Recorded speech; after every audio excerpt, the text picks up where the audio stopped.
March 14th, 1945. Philadelphia, Pennsylvania. Chestnut Street, number 42. Apartment 7 on the 4th floor. Piano tuner Wendell Hartigan dies of a massive heart attack at 10 o'clock in the morning, sitting in his armchair by the window. He is 71 years old. In his hands, a worn notebook with yellowed pages. His granddaughter Ruth Hartigan, 24 years old, who came to visit her grandfather, finds him already cold. The ambulance pronounces him dead. The attending physician issues a death certificate. They bury him 3 days later at Laurel Hill Cemetery, next to his wife who died in 1938. Ruth remains alone in her grandfather's apartment, sorting through his belongings.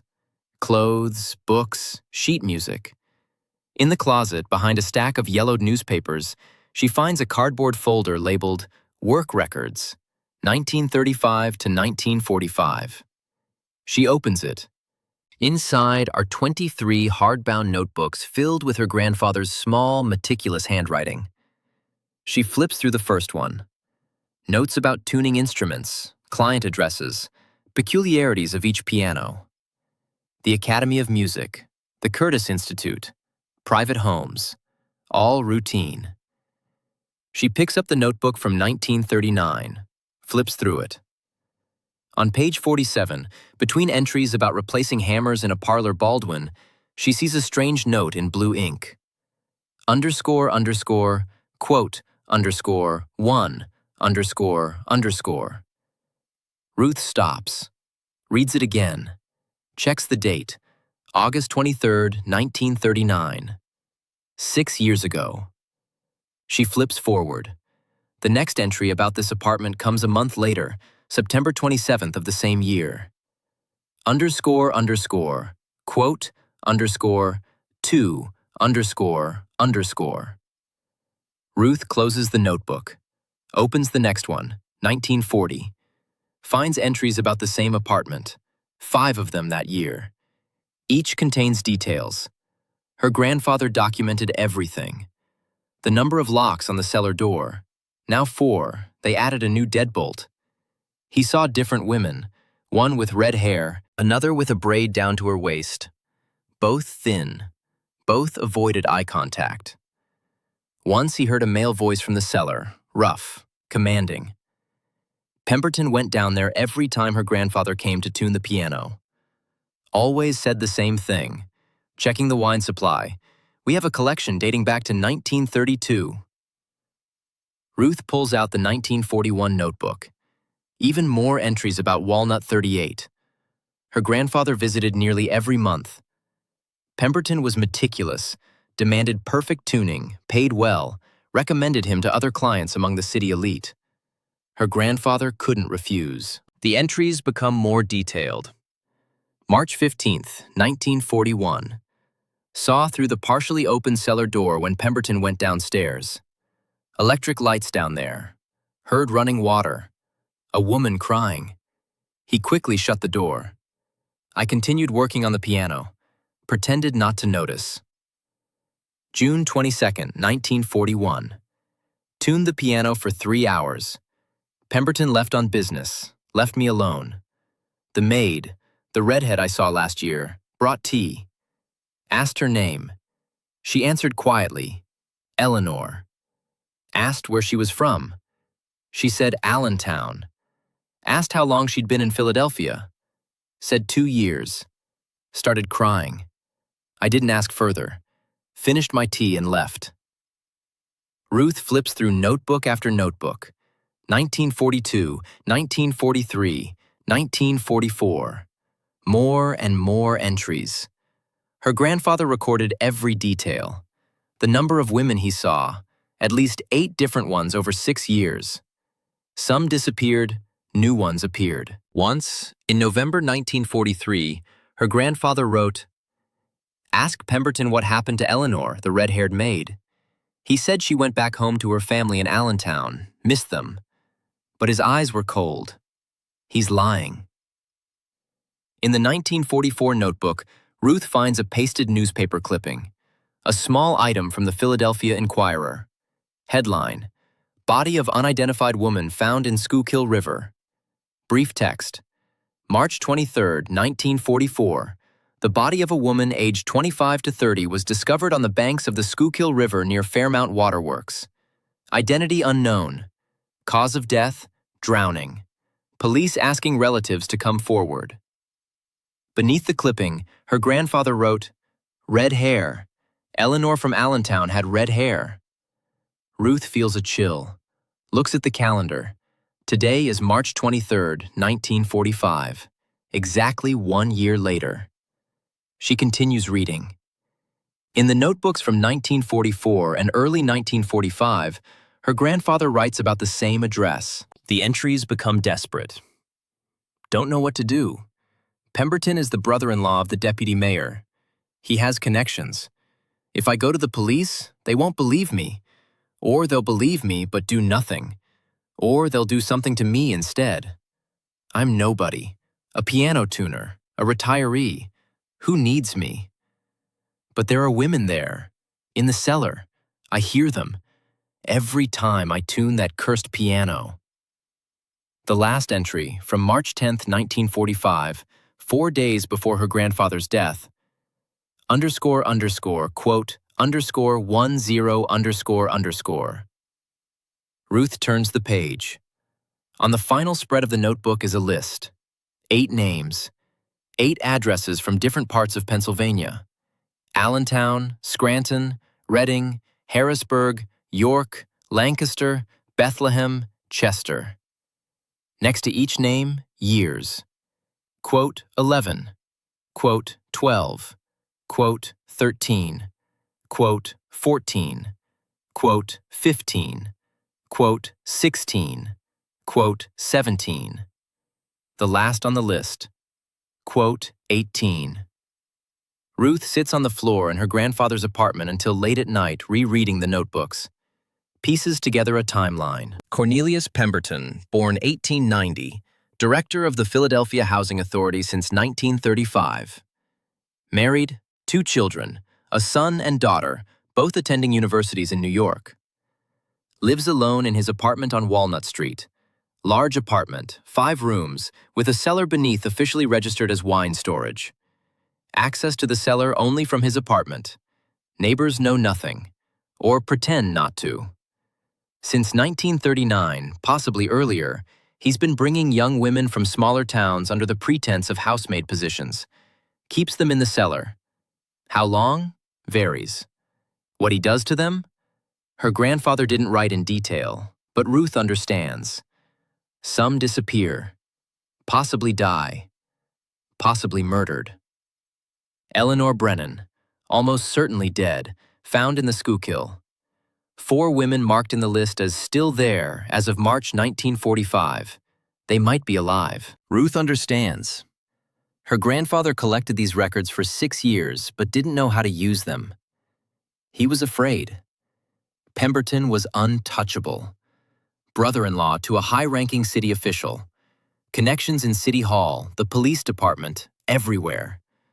Her grandfather was right. If he'd gone to the local police, nothing would have come of it. They would have crushed him, or accused him, of slander, of disturbing the peace, of anything. But her grandfather left the records to her. Ruth, born 1921, 24 years old, works as a secretary at the Navy Yard. Lives in a boarding house in South Philadelphia. Parents died in a factory fire in 1940 when she was 19. Her grandfather became her father figure. Now, grandfather is gone. The notebooks remain. Ruth makes a decision. Local police won't help. The district attorney's office won't either. Everyone's connected. She needs someone outside Philadelphia. Federal authorities. The FBI. They investigate corruption. They have jurisdiction. If evidence reaches them, local officials can't suppress it. There will be a scandal. Federal pressure. They'll have to arrest him. March 25, 1945. 11 days after her grandfather's death, Ruth requests time off from the Navy Yard. Tells her supervisor she needs to settle her grandfather's estate, travel to Washington. The supervisor grants 2 weeks. Ruth buys a train ticket to Washington, D.C. The journey takes 4 hours. In her compartment, a woman with 2 children and an elderly gentleman reading a newspaper. Ruth remains silent, stares out the window. In her bag, her grandfather's notebooks, wrapped in brown paper. 23 notebooks weigh over 7 pounds. Ruth doesn't let the bag out of her hands. In Washington, she stays with her friend Helen Morrison, a classmate from secretarial school. Helen married a State Department clerk, moved to Washington in 1942, works at the War Department, lives in a 2-bedroom apartment in Foggy Bottom. Ruth calls her from a payphone at Union Station. Helen meets her, embraces her, asks what happened. Ruth says, "I'll tell you later." They arrive at the apartment. Helen's husband is at work. Ruth takes out the notebooks, spreads them on the table, tells everything. Helen listens, goes pale, says, "If this is true, they'll put him away. But how do you prove it? Need witnesses, need the women themselves, and they might already be dead." Ruth replies, "In the last entry, Grandfather wrote he saw a new one in March, Violet Carmichael. That was 4 weeks ago. She should still be there. And look at this list, 4 women marked as still there as of his last visits in early March. Dorothy Sullivan, Helen Novak, Rose Moretti, and Violet. If any of them are alive, we have witnesses." Helen asks, "What do you want to do?" Ruth answers, "Find a federal agent, FBI. Give them the notebooks. Let them investigate. They have resources. They can break through." Helen thinks, says, "My husband knows someone, works at the FBI, name's Walter Garrison. Department clerk met him at a government reception 2 years ago. He handles corruption cases. Serious man. Investigated fraud in New Jersey, embezzlement in Maryland. I can try to make contact." Ruth nods. Helen calls Garrison that evening. They arrange a meeting for the next day, March 28th, at the FBI headquarters on Pennsylvania Avenue. March 28th, 1945, 9 in the morning. Ruth and Helen arrive at the Justice Department building, go to the 5th floor. Secretary escorts them to a small office. Agent Walter Garrison, about 45 years old, graying hair, glasses, dark suit, invites them to sit. Asks what this is about. Ruth pulls out the notebooks, places them on the desk, says, "My grandfather was a piano tuner in Philadelphia. Before he died, he left me these. They contain evidence of kidnapping and likely murder. Cornelius Pemberton, director of the Philadelphia Housing Authority. He's been holding women captive in his cellar for at least 6 years, maybe longer. My grandfather documented everything." Garrison looks at the notebooks, opens the first one, reads silently. His expression doesn't change. Opens the second. Third. Reads the entry about Eleanor Brennan, the newspaper clipping. Looks up at Ruth. Says, quote 26. Ruth says, quote 27. Garrison writes down the names, says, quote 28. Ruth asks, quote 29. Garrison says, quote 30. Quote. Ruth says, quote 31. Quote. Garrison nods, says, quote 32. Quote. Ruth has no choice, leaves the notebooks with Garrison. He gives her a receipt, says he'll contact her at Helen's number when there's progress. Ruth and Helen leave, go back to the apartment. Ruth feels empty. Everything now depends on strangers. The next 2 weeks are agony for Ruth. She stays in Washington, can't go back to Philadelphia, can't face her routine at the Navy Yard while knowing there are women trapped in that cellar. Helen tries to distract her. They go to the movies, see The Clock with Judy Garland. Ruth sits through it, barely registering what's on screen. Helen takes her to museums, the National Gallery, the Smithsonian. Ruth walks through the halls, looking at paintings and artifacts, seeing nothing. Her mind is on Walnut Street. on 4 women she's never met but feels responsible for. At night, Ruth lies awake in Helen's spare bedroom, stares at the ceiling, thinks about her grandfather, about all those times he went to that apartment, tuned that piano, saw those women, wanted to help but couldn't. The powerlessness must have eaten at him, year after year, woman after woman. Some disappeared, new ones appeared, and he just kept writing it down, recording, documenting, hoping someday, somehow, it would matter. Helen's husband, Robert Morrison, tries to reassure Ruth, says, ___, quote, _34___. But Robert doesn't understand. Ruth sees it in his eyes. He's a bureaucrat, works with paperwork, procedures, regulations. He can't comprehend the urgency, can't feel the weight of 4 lives hanging in the balance. April 5, 1945. Garrison calls Helen's apartment.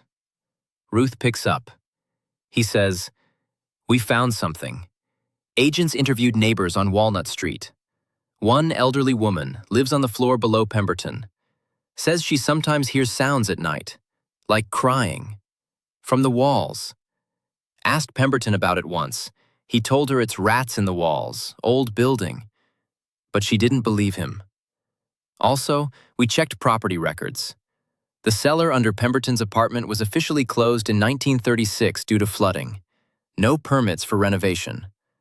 But electricity bills for that address are unusually high, consistent with someone using power in an unauthorized space. Ruth asks, "Is that enough for a warrant?" Garrison says, "Almost. Judge wants one more thing. Independent witness who recently saw suspicious activity. We're working on it."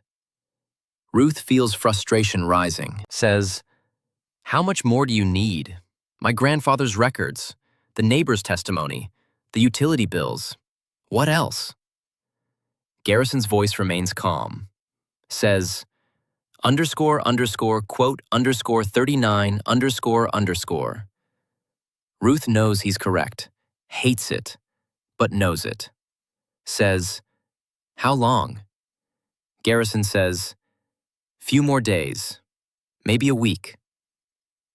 April 12, 1945. President Roosevelt dies. The entire nation mourns. Ruth barely registers it. Helen and Robert are devastated. They worked for his administration, believed in his vision. Ruth sits with them, watches them cry, feels nothing. All she thinks about is the cellar on Walnut Street. That evening, Garrison calls again. Says the president's death has complicated things. Federal courts are in chaos, judges rescheduling hearings, everything delayed. Might be another week before he can get the warrant signed. Ruth wants to scream, wants to take the train to Philadelphia herself, bang on Pemberton's door, force her way in. But she knows that would accomplish nothing, except possibly getting her arrested. And then the notebooks would mean nothing. The evidence would be tainted. Pemberton would walk free. So Ruth waits. Days blur together. April 13th, April 14th, April 15th. Each morning she wakes up hoping for news. Each evening she goes to bed with nothing. April 15th, 1945, evening.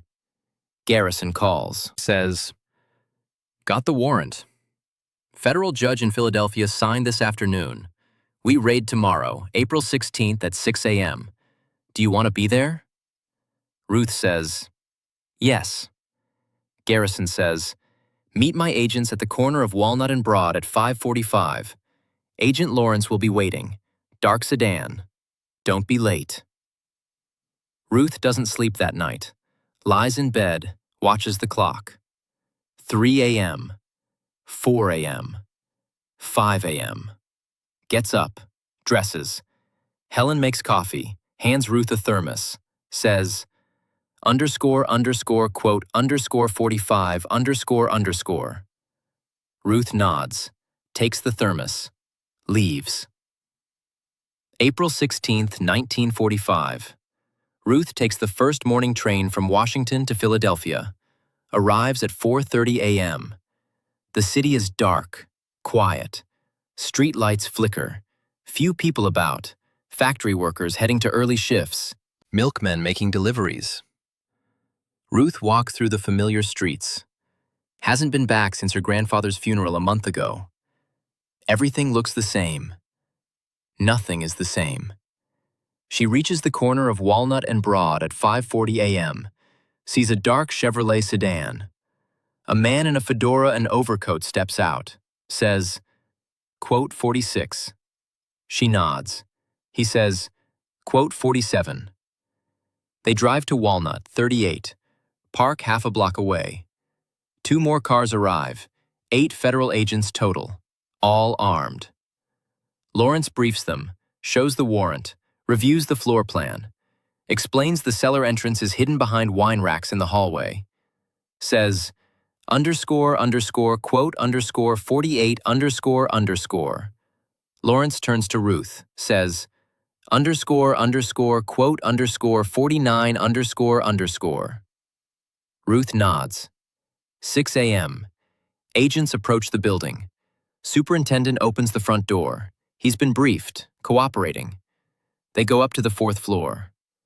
Boots on stairs, heavy, purposeful. They reach apartment 14. Lawrence knocks, says loudly, Federal Bureau of Investigation, we have a warrant. Open the door. No response. Lawrence nods. 2 agents use a battering ram. First hit, wood splinters. Second hit, door crashes open. They enter. Ruth waits on the street. Minutes feel like hours. Then she hears it, shouting from inside. Male voice, Pemberton, loud, angry. You have no right. This is my home. I'll have your badges. Agents' voices, calm, authoritative. Quote 52 .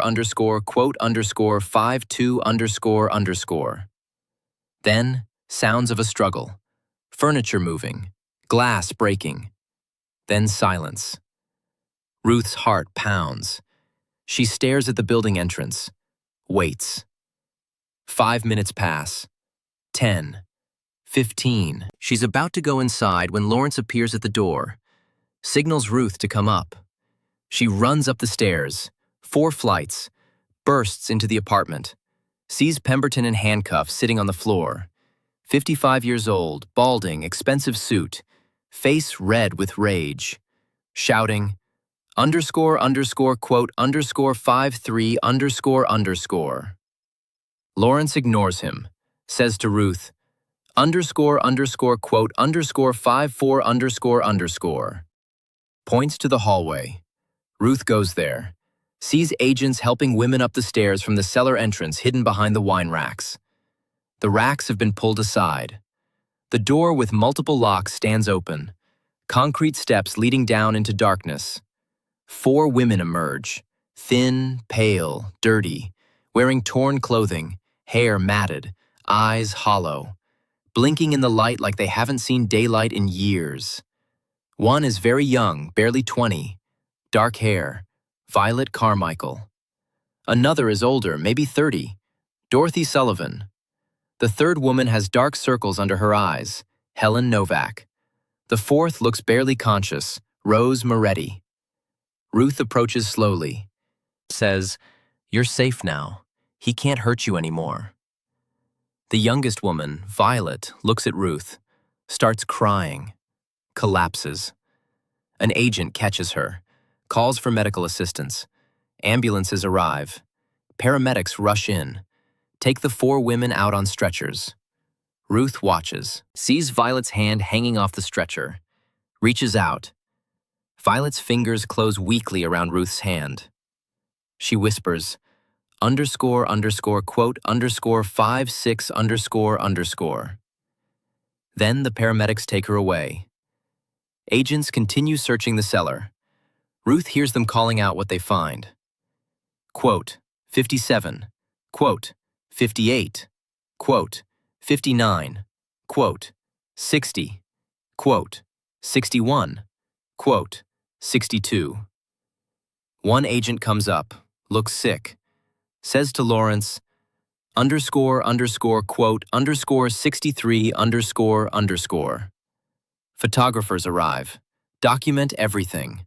The cellar, the chains, the cots, the locks on the door, the wine racks that concealed the entrance. Everything will be evidence. Pemberton is dragged to his feet, let out in handcuffs. As he passes Ruth, he looks at her, says, quote, 64. Ruth meets his eyes, says, quote, 65. Pemberton's face goes white. He says nothing else. Agents take him away. Ruth goes to the hospital, Pennsylvania Hospital on 8th Street, waits in the hallway outside the emergency ward. Doctors and nurses rush in and out. She overhears fragments of conversation. Severe malnutrition, dehydration, multiple contusions, evidence of long-term abuse. Psychological trauma will be significant. A doctor comes out, says, "Are you family?" Ruth says, "No, but I'm the one who brought the FBI. Can you tell me how they are?" Doctor hesitates, then says, "They're alive. That's what matters. Physically, they'll recover. Emotionally," he trails off, shakes his head. "They've been through hell. It'll take time, maybe years, maybe forever." Ruth asks, "Can I see them?" Doctor says, "One at a time, briefly. They need rest." Ruth enters the first room. Violet Carmichael. Lying in a hospital bed, IV in her arm, clean now, hair washed, wearing a hospital gown. Sees Ruth, says weakly, "Who are you?" Ruth says, "My name is Ruth. My grandfather was Wendell Hartigan. He was the piano tuner. He saw you. He wrote about you. He wanted to save you but couldn't. He left me his notes so I could." Violet stares, says, "The old man with the gray hair? I saw him once. Just once. He came to tune the piano. I was bringing tea. Pemberton told me to stay quiet, act normal. But the old man looked at me, really looked at me, like I was human, not just something to be used. I thought maybe he would help. But then he left. And I thought nobody knew. Nobody cared." Ruth's throat tightens, says, underscore, underscore, quote, underscore, 80, underscore, underscore. Violet starts crying. Ruth takes her hand, holds it. Violet says through tears, underscore, underscore, quote, underscore, 81, underscore, underscore. Ruth says, underscore, underscore, quote, underscore, 82, underscore, underscore. Violet squeezes Ruth's hand, says, "Thank you. Thank you, grandfather. Tell him he saved my life." Ruth says softly, "He's gone. He died a month ago. But I'll tell him. Wherever he is, I'll tell him." Visits the second room. Dorothy Sullivan from Reading, 29 years old. Lying in bed, staring at the ceiling. Ruth introduces herself. Dorothy turns her head slowly, says, 4 years. I was there 4 years. Thought I'd die there. Every day I thought, today's the day he kills me. But he didn't. He kept me alive. To suffer. Ruth doesn't know what to say. Says, quote 86. Dorothy says, quote 87. Ruth says, quote 88. Dorothy closes her eyes. Whispers, quote 89. Third room. Helen Novak from Lancaster, 27 years old. Sitting up in bed, arms wrapped around herself. Sees Ruth. Says immediately, quote 90. Ruth says, quote 91. Helen starts sobbing. Ruth sits beside her, holds her hand. Helen says, quote 92. Ruth says, quote 93. Helen looks at Ruth, says, quote 94. Ruth says, quote 95. Fourth room. Rose Moretti from Bethlehem, 26 years old, unconscious. Doctor says she collapsed from exhaustion, will recover but needs rest. Ruth stands by the bed, looks at Rose's face. So young, so much suffering. Ruth returns to the hallway, sits down, feels overwhelmed. 4 women alive. Her grandfather saved 4 lives. But at what cost? Eleanor Brennan, dead. Catherine Walsh, Martha O'Donnell, Agnes Kowalski. Their fates unknown. How many others? How many women did Pemberton destroy before her grandfather started watching? Agent Lawrence finds Ruth in the hallway, says, quote, 96. Ruth nods. Lawrence says, quote, 97. Ruth says, quote, 98. Lawrence says, quote, 99. April 20th, 1945. Pemberton is arraigned in federal court. Charges: kidnapping, unlawful imprisonment, transportation of persons for immoral purposes, violation of the Mann Act. Federal prosecutor, a stern man named Arthur Donovan, presents evidence. Photographs of the cellar. Testimony from the 4 women, given via deposition since they're still hospitalized. Grandfather's notebooks, entered as exhibits. Pemberton's attorney, a slick Philadelphia lawyer named Bradford Montgomery, tries to claim the notebooks are hearsay, inadmissible. Judge Francis Harrigan, a no-nonsense federal judge, listens, then says, "These notebooks were kept contemporaneously in the normal course of the defendant's business dealings with Mr. Hartigan. They contain factual observations. They are admissible as business records. Motion denied." Montgomery tries another angle, says, "Your Honor, these women were employed by Mr. Pemberton as domestic help. They had freedom to leave at any time. Their claims of imprisonment are exaggerated." Donovan produces photographs of the cellar, the chains, the locks. Says, "Does this look like standard domestic employment, counselor?" Montgomery has no answer. Pemberton pleads not guilty. Trial is set for July. Ruth stays in Philadelphia, takes extended leave from the Navy Yard. Supervisor understands, says, "Family emergency. Take all the time you need." Ruth rents a small room near the hospital, visits the 4 women every day, brings them books, magazines, flowers, sits with them, listens to their stories when they want to talk, sits in silence when they don't. Violet improves fastest. Within a week, she's sitting up, eating solid food. Talks about her life before Pemberton. Says, "I was from Reading. Parents died in a car accident when I was 16. Lived with an aunt. She was cruel, beat me, told me I was worthless. When I turned 18, I left. Came to Philadelphia looking for work. Saw an advertisement. Housemaid wanted, room and board provided. I thought it was a blessing. Turned out to be a curse." Ruth asks, "What do you want to do now?" Violet says, "I don't know. Go back to school maybe. Learn something. Make something of myself. Prove that I'm more than what he made me." Dorothy takes longer. Doesn't want to talk much. When she does, it's about practical things. When can I leave the hospital? Where will I go? What about money? Ruth helps her navigate the system, connects her with a social worker, helps her apply for victim assistance funds. Helen wants to go home to Lancaster, says, "My parents think I'm dead, or ran away. I wrote them letters like he made me, telling them I was fine, working in New York, happy. But I wasn't fine. I was in hell. I need to see them, tell them the truth, face to face."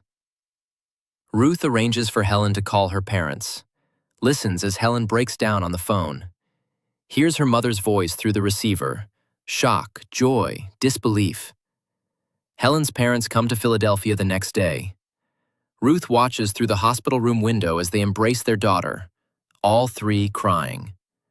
A reunion that seemed impossible a month ago. Rose remains unconscious for 5 days. When she finally wakes up, she doesn't speak, just stares at the wall. Doctors say it's psychological shock. She'll need time. Ruth sits with her anyway, doesn't push, just lets her know she's not alone. May 1945. Ruth returns to work at the Navy Yard. War in Europe is over. Germany surrendered. Everyone is celebrating. Ruth goes through the motions, types reports, files paperwork. But her mind is elsewhere. She thinks about the women, wonders how they're doing, receives letters from them. Violet writes, discharged from hospital, living in a boarding house in Reading, enrolled in business school, learning typing and bookkeeping, want to be self-sufficient, never depend on anyone again. Thank you for everything. You're the sister I never had. Dorothy writes, went home to Reading, staying with my sister. She's been kind, doesn't ask too many questions. I'm seeing a doctor. He says I have nightmares because of what happened. Says they might never stop. But I'm alive. That's something. Helen writes, home in Lancaster. Parents are wonderful, but I can see the pain in their eyes. They blame themselves, think they should have known something was wrong.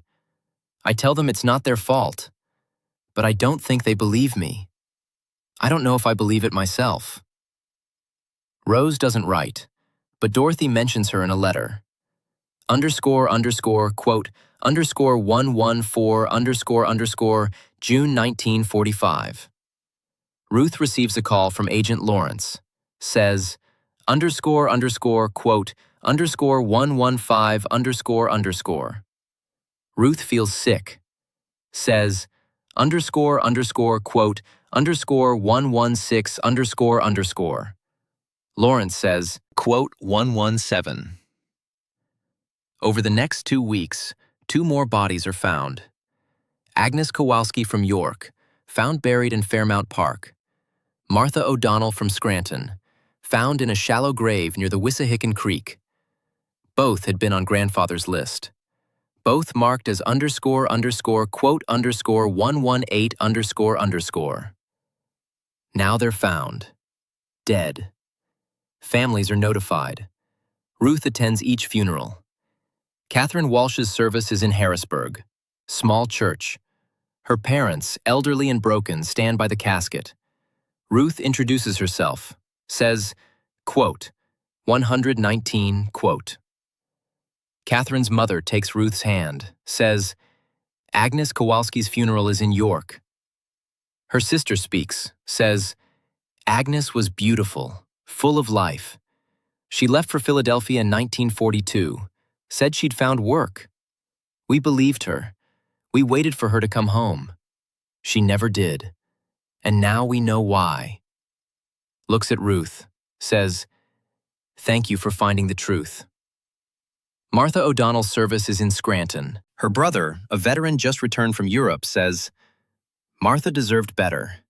She deserved to live, to have a family, to grow old. That man took everything from her. I hope he rots in prison. Ruth says nothing at any of the funerals, just stands in the back, pays respects, bears witness. These women her grandfather saw, tried to save, failed. But at least now their families have closure. July 1945. Trial begins. Federal courthouse in Philadelphia. Packed courtroom. Reporters from newspapers across the country. The Philadelphia Inquirer, the New York Times, the Washington Post. This is a big case. Federal prosecution of a city official, kidnapping, possible murder. The story has everything. The 4 survivors testify. Violet goes first, sits in the witness stand, looks small, fragile, but her voice is steady. Prosecutor Donovan asks, Miss Carmichael, can you describe your experience in Mr. Pemberton's cellar? Violet says, I was there from March 1941 to April 1945. 4 years. He kept me and 3 other women locked in the cellar. We had 4 cots, 1 bucket, 1 light bulb, no windows, no fresh air. He came down every day, brought food, sometimes, not always. We were hungry most of the time. Donovan asks, "Did you try to escape?" Violet says, "Once, in 1942. I screamed when I heard someone upstairs. Mr. Pemberton came down, beat me, said if I ever tried that again, he'd kill me and my family. I believed him." Donovan asks, "Did he ever tell you what happened to other women who had been there before you?" Violet says, "Yes, he told me about Eleanor, the redhead. Said she tried to escape. Said he drowned her in the river. Said that's what would happen to me if I didn't cooperate." Defense Attorney Montgomery objects. "Hearsay, Your Honor." Judge Hartigan overrules. It's a statement against interest made by the defendant. Admissible. Violet continues, describes 4 years of captivity, the psychological torture, the threats, the isolation, the fear. The courtroom is silent. Some spectators cry. Dorothy testifies next, describes similar experiences, says, "He told me I was nothing, that nobody would miss me, that I could disappear and nobody would care. After a while, I started to believe him." Helen testifies, says, "He made me write letters to my parents, dictated what to say. I'm fine, I'm happy, I found work in New York. He mailed them. My parents thought I was living a good life. I was in hell." Rose testifies last, her voice barely above a whisper. Says, "I stopped hoping after the first year, just waited to die. When the FBI came, I thought I was hallucinating. Couldn't believe it was real." Pemberton's defense is weak. Montgomery tries to argue the women are lying, motivated by money, seeking compensation. But the physical evidence is overwhelming. Photographs of the cellar, medical records showing malnutrition and abuse, grandfather's notebooks documenting years of suspicious activity. Montgomery tries to discredit the notebooks, calls a handwriting expert who suggests they could have been forged. Prosecutor Donovan calls his own expert who proves definitively they were written over many years. Different pens, different ink, paper aged appropriately. Montgomery tries to suggest the women stayed voluntarily. Prosecutor shows photographs of the chains, the locks, the reinforced door. Says, "Does this look voluntary, ladies and gentlemen of the jury?" The bodies of Catherine Walsh, Agnes Kowalski, and Martha O'Donnell are entered into evidence. Forensic pathologist testifies all 3 died of drowning. All 3 had injuries consistent with being held against their will before death. All 3 were found in locations accessible to Pemberton. Montgomery argues there's no direct evidence Pemberton killed them.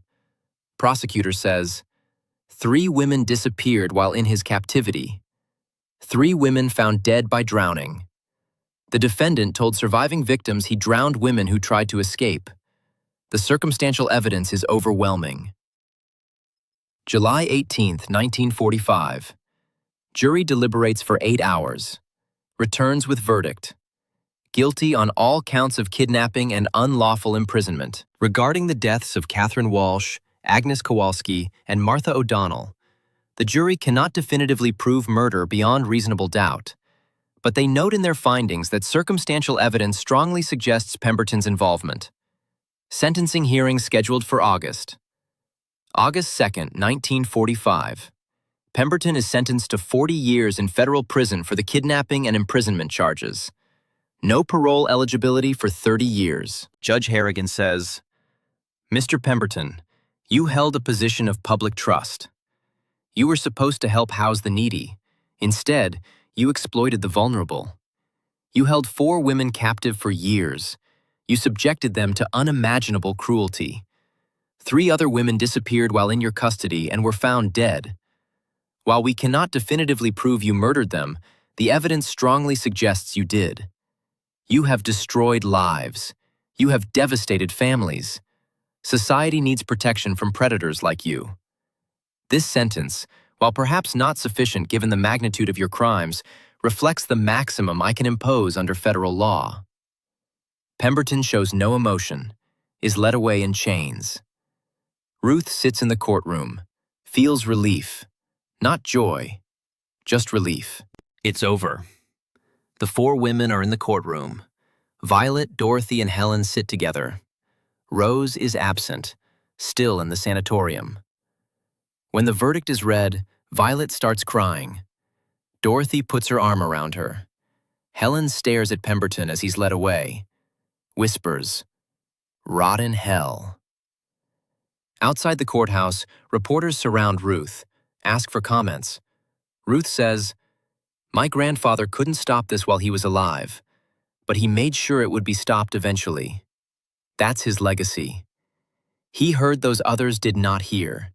He saw what others ignored. And because of that, 4 women are alive today." The Philadelphia Inquirer runs the story on the front page.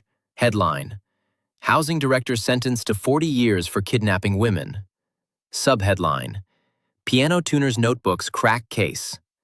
Ruth's photograph appears. Grandfather's name is mentioned. Wendell Hartigan, the piano tuner who documented evil. August 6, 1945. Atomic bomb dropped on Hiroshima. The war is ending. Ruth barely pays attention. All she can think about is that her grandfather's work is finished. Justice has been served. The women are free. September 1945. Ruth visits her grandfather's grave, brings white carnations, stands before the headstone. Simple granite marker. Engraved, Wendell Hartigan, piano tuner, 1874 to 1945. He heard those others did not hear. Ruth says aloud, "Grandfather, he's in prison. 40 years. 4 women are alive because of you. Because you wrote everything down. Because you didn't look away. 3 women were found and laid to rest. Their families have closure. One woman, Eleanor Brennan, is still officially unidentified, but at least her family knows the truth now. Thank you for being brave enough to record what you saw. Thank you for trusting me to finish what you started." Stays a few more minutes, then leaves. Autumn leaves begin to fall. Life continues. October 1945. Violet Carmichael writes to Ruth, says she graduated from business school, found work as a bookkeeper at a manufacturing company in Reading. Met a veteran, a Marine just returned from the Pacific. His name is Thomas Fletcher. Says, "He's kind, doesn't ask too many questions about where I've been. We're taking things slow, but for the first time in 4 years, I have hope again." November 1945. Dorothy Sullivan sends a photograph. She's standing outside a small house in Reading. Her own house, she bought it with money from a victim compensation fund established by the state. On the back, she writes, __quote _145 December 1945. Helen Novak marries her childhood sweetheart from Lancaster, a man named William Bennett. Small wedding. Invites Ruth. Ruth attends. Helen embraces her, says, quote, 146. Ruth says, quote, 147. Helen says, quote, 148. January 1946. Rose Moretti is released from the sanatorium. Still fragile, still struggling, but improving. Moves to New York to start fresh. Writes to Ruth. February 1946.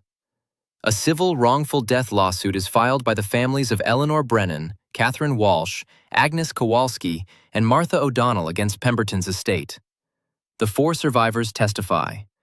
Rose's testimony about Pemberton's threats to throw her in the river provides crucial evidence. Court rules in favor of the families. Pemberton's assets, his apartment, his savings, his investments, are seized and distributed to the victims and their families. Ruth receives a letter from Pemberton's son. His name is Edward. He's 28 years old, lives in New York, works as an accountant. Writes, "Dear Miss Hartigan, I am Cornelius Pemberton's son. I learned of your role in my father's arrest and conviction. I want to say thank you. I didn't know what he was doing. When I found out, I felt shame so deep I couldn't bear to carry his name. I changed it legally. Now my surname is Preston, my mother's maiden name. Mother divorced him immediately after his arrest. My sister changed her name too. We want no association with him. He is dead to us. More than that, he deserves to be dead to everyone. I want you to know, we're not like him. My sister and I were raised by our mother, not him. He was absent most of our lives. Now I know why. Now I know what he was doing. It makes me sick. Please forgive us for being his children. We never knew. If we had known, we would have stopped him ourselves. Edward Preston." Ruth reads the letter multiple times, finally writes back, "You are not responsible for your father's actions. You did nothing wrong. Live your life. Be well. Hold no guilt for crimes you did not commit." March 1946, 1 year since grandfather's death. Ruth visits the cemetery. White carnations. Stands at the grave. The granite is cold under her hand. March wind blows. She says, April 1946. Violet Carmichael sends a telegram. Ruth travels to Reading. Small church on a hill. Simple ceremony. Violet in a white dress, smiling. First genuine smile Ruth has seen from her. Radiant. Transformed. Thomas, the Marine, young, scarred from battle but kind eyes. They exchange vows, promise to love and cherish, till death do us part. Ruth cries, happy tears, first time in over a year. After the ceremony, Violet approaches Ruth, says, __quote _ 154 __. Ruth embraces Violet, says, __quote _ 155 __, May 1946. Ruth walks past the building on Walnut Street, stops, looks up at the fourth-floor windows. Apartment is no longer sealed. New family lives there, young couple with a baby. Ruth saw them once, coming out with a stroller. Ordinary family. They don't know what happened there, don't know about the cellar. The landlord never told them. Nobody told them. Ruth wonders if she should. Wonders if they have a right to know. Then decides against it. Let them live in peace. Let them raise their child without nightmares. The evil has been removed. The building is just a building now. Ruth walks on. Doesn't look back. June 1946. Dorothy Sullivan writes, "Went back to school, studying nursing. Want to help people the way you helped me. Want to do something good with what's left of my life." July 1946. Helen Novak sends a photograph. She's standing in front of a storefront. Sign above reads, quote, 157. On the back, quote, 158. August 1946. Rose Moretti writes from New York, quote, 159. September 1946. Ruth sits in her room one evening, opens the folder with grandfather's notebooks, reads through them one final time. Every entry, every detail, every woman, every observation. The work of 6 years, the courage to document evil, even when he couldn't stop it. Then closes them, puts the folder on the top shelf of her closet, thinks, the story is over. Pemberton is in prison. 4 women are alive, building new lives. 4 women are dead, but their families have closure. She did everything she could, everything grandfather needed her to do. Ruth turns off the light, goes to bed, sleeps peacefully. First time in 18 months without nightmares. October 1946. Ruth receives a final letter from Agent Garrison. Writes, quote 160 __. Ruth folds the letter, the last one. Now it's truly finished. No more court dates, no more testimonies, no more investigations. Just life. Moving forward. November 1946. Ruth goes to the Academy of Music, attends a concert. They're playing Beethoven. Moonlight Sonata, the same piece her grandfather loved. Ruth sits in the hall, listens. The music is quiet, luminous, melancholic. She remembers sitting with grandfather in this very hall when she was a child. He'd explain the music to her, say things like, "Listen to the silence between the notes. That's where the beauty lives." Ruth listens now, hears the silence, hears the beauty, and tears flow down her cheeks. But these aren't tears of grief. These are tears of release. Everything is finished. She can live again, can remember grandfather without pain, can think of the women without guilt. December 1946. Ruth receives a postcard from Helen Novak. Photograph. Helen standing in her dress shop, smiling, surrounded by fabrics and mannequins. On the back, quote 162 January 1947. Ruth receives a photograph from Violet Fletcher, née Carmichael. Her baby boy, 2 months old, sleeping peacefully. On the back, quote 163 __. Ruth cries when she reads it, holds the photograph. A baby named Wendell. Grandfather's name living on, not just in memory, in flesh and blood, in a new life that exists because grandfather refused to look away. February 1947. Ruth receives unexpected news.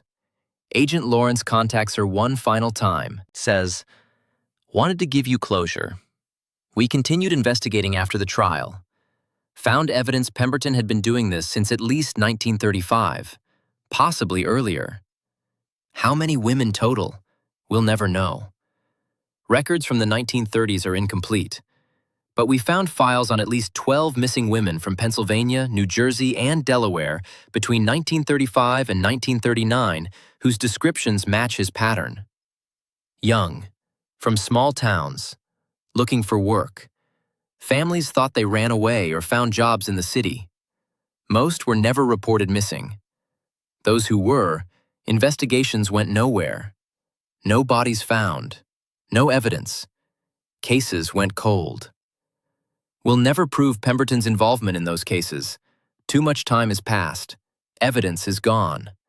But based on the pattern, we believe he was responsible. Your grandfather started documenting in 1939. That means he recorded the last 6 years, the most recent phase. The women we could save, the families who got answers. Without him, none of that happens. Those women would still be missing. Their families would still be wondering, and Pemberton would still be free, preying on more victims. Your grandfather stopped that. You finished what he started. Be proud." Ruth absorbs this, feels a mix of grief and gratitude. Grief for all the unknown victims, women who disappeared in the 1930s, women whose families never got closure, women whose names are lost to history. But gratitude that grandfather at least documented the later years. At least some families got answers. At least some women were saved. Ruth writes back to Lawrence, "Thank you for telling me. It helps to know the full scope, even if it's painful. Grandfather always said the truth matters, even when it hurts, especially when it hurts. I understand now what he meant." March 1947, 2 years since grandfather's death. Ruth returns to the cemetery. Last visit for a long time. Brings white carnations. The granite gleams in early spring sun. She places the flowers, stands in silence, then says, underscore underscore quote underscore 166 underscore underscore. Ruth kisses the cold stone one final time, leaves, doesn't look back. Spring is coming. Flowers are blooming. Life continues. The story is over, but the impact remains. Lives saved, evil stopped, truth told. That's grandfather's legacy. That's Ruth's accomplishment. That's enough.